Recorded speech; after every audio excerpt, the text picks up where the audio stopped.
প্রিয় ছাত্রছাত্রী, আজ আমি দশম শ্রেণীর বাংলা বিষয়ের আই আরও বেঁধে বেঁধে থাকি নামক যে কবিতাটি পাঠ্য সিলেবাসে আছে সেই কবিতাটি নিয়েই আলোচনা করব।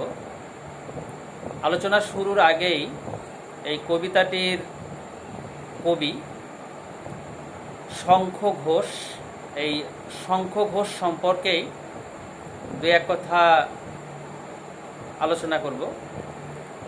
কবি শঙ্খ ঘোষ হচ্ছেন আধুনিক কবিদের মধ্যে একজন উল্লেখযোগ্য কবি। তার আসল নাম হচ্ছে চিত্তপ্রিয় ঘোষ। তিনি অনেকগুলো কাব্যই রচনা করেছেন। তার মধ্যে উল্লেখযোগ্য কাব্যগুলি হল দিনগুলি রাতগুলি, বাবরের প্রার্থনা, এখন সময় নয়, নিহিত পাতাল ছায়া এবং জলই পাষাণ হয়ে আছে। এই প্রসঙ্গেই তোমাদের একটি কথা স্মরণ করিয়ে দিই।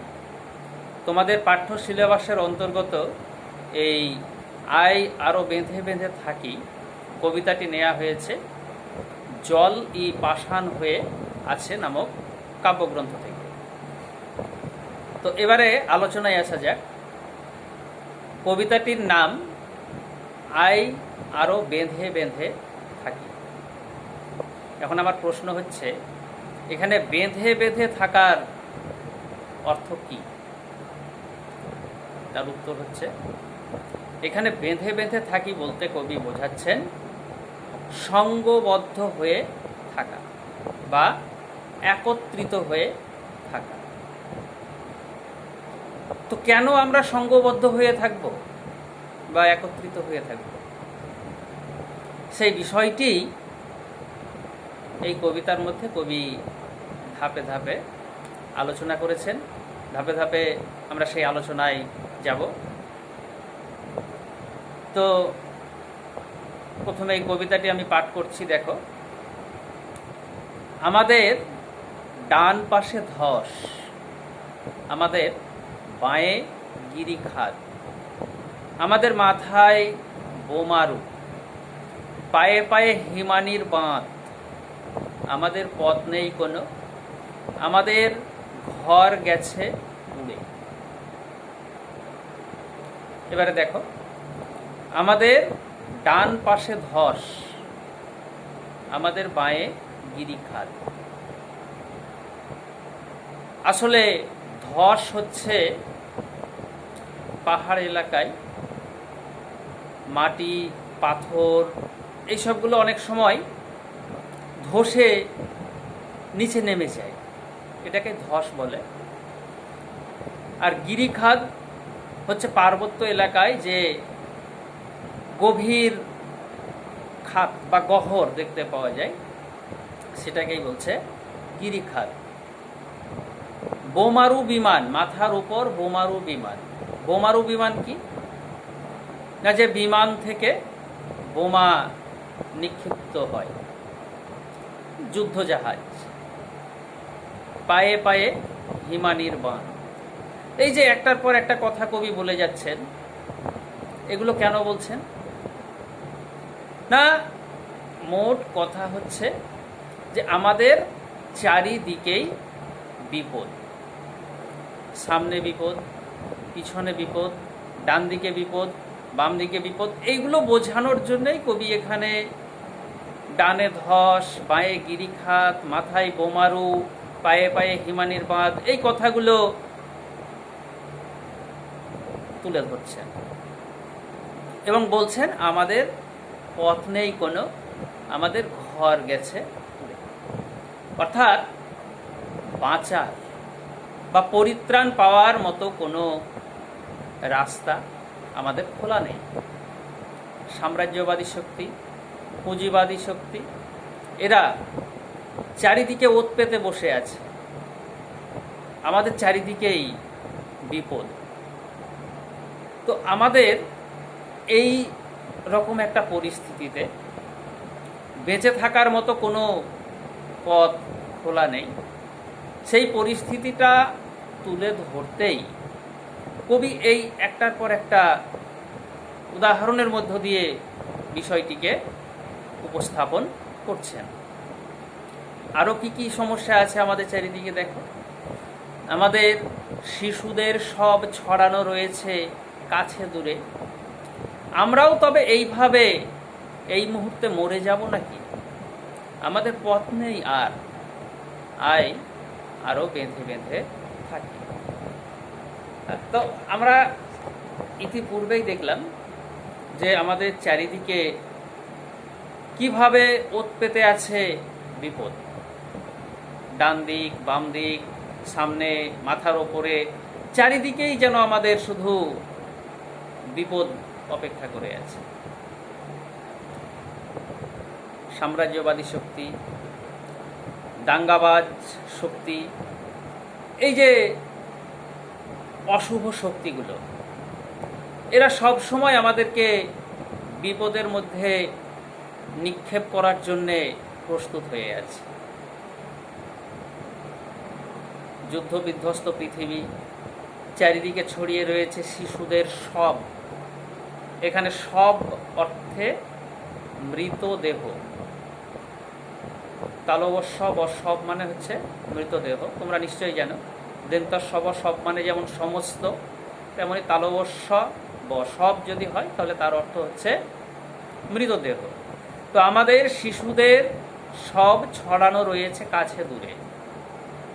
দাঙ্গা বিধ্বস্ত পৃথিবী, যুদ্ধের কবলে পড়ে এই যে বহু মানুষ মারা পড়ছে, শিশু নরনারী সকলেই মৃত্যুর কোলে ঢলে পড়ছে।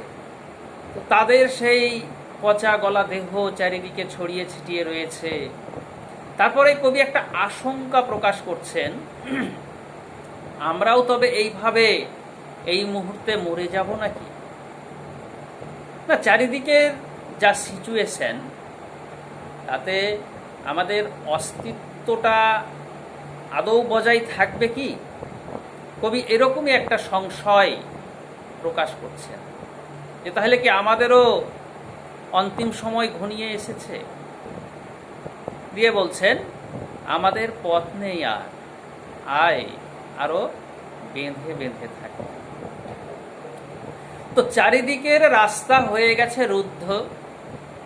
তো এরকম পরিস্থিতিতে আমাদের যে কয়জন মানুষ আমরা পৃথিবীতে টিকে আছি, তাদের এখন এই মুহূর্তে একটাই কর্তব্য হতে পারে, সেটা হচ্ছে ঐক্যবদ্ধ হয়ে থাকাটা, সঙ্গবদ্ধ হয়ে থাকাটা। কারণ হচ্ছে কি, একতাই শক্তি বলে একটা কথা আছে, তোমরা নিশ্চয়ই জানো। তো একতাবদ্ধ হয়ে যদি আমরা থাকি, তাহলে অবশ্যই আমরা সেই সাম্রাজ্যবাদী শক্তিকে, সেই পুঁজিবাদী শক্তিকে পরাস্ত করতে সক্ষম হব। আর সে কারণেই কবি এখানে এই একত্রিত হয়ে থাকার আহ্বান জানাচ্ছেন আমাদের। আমাদের ইতিহাস নেই, অথবা এমনই ইতিহাস, আমাদের চোখ মুখ ঢাকা, আমরা ভিখারি 12 মাস। পৃথিবী হয়তো বেঁচে আছে, পৃথিবী হয়তো মরে গেছে, আমাদের কথা কে বা জানে। আমরা ফিরেছি দৌড়ে দৌড়ে, কিছুই কোথাও যদি নেই, তবুও তো কজন আছি বাকি। আয় আরো হাতে হাত রেখে আয় আরো বেঁধে বেঁধে থাকি। আমাদের ইতিহাস নেই, অথবা এমনই ইতিহাস। আসলে এই যে ইতিহাস কি তোমরা নিশ্চয়ই জানো। ইতিহাস হচ্ছে অতীতের ঘটনার বিবরণ।